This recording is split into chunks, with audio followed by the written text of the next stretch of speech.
Hello everyone. This is in continuation to the problems what we are doing in indices. The next question is question number 3.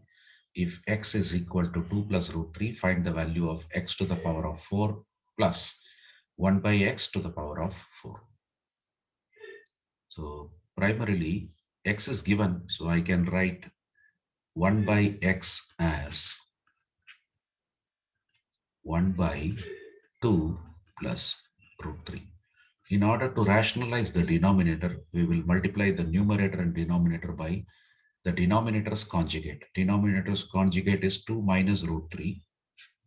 2 minus root 3. So that will give you 2 minus of root 3. This is a plus b into a minus b, which means a square, that is 2 square, minus b square, minus root 3 the square. Root 3 the square is 3. That means the denominator is 1. So you will simply have 2 minus of root 3 as 1 by x. Now, if we consider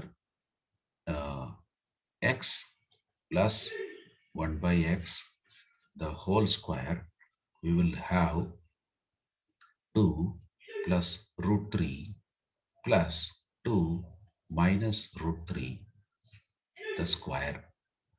And if I expand this using a plus b, the whole square, we have x square plus b square, a square plus b square plus 2 times a into b. This will get cancelled.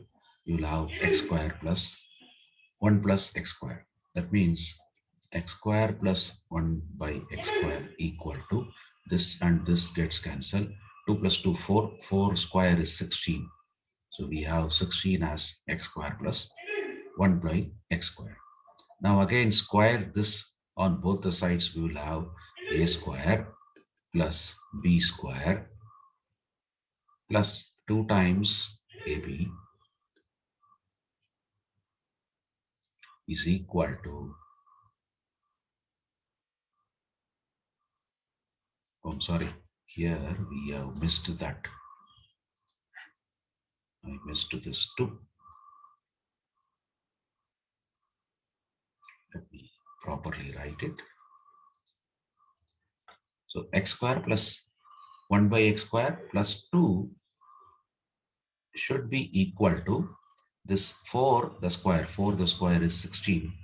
That means x square plus 1 by x square is equal to 14. Now squaring on both sides, we get left hand side a square, that means x square the square plus b square plus 2 times ab equal to 14 square is 196. So I can cancel this and this and take the 2 to the other side. We will have x power 4 plus 1 by x power 4 equal to 194. That is the solution for this particular problem. In case if you find the contents of this video to be useful to you, I request you to please like it, share it with your friends, and also subscribe to my channel. Thank you.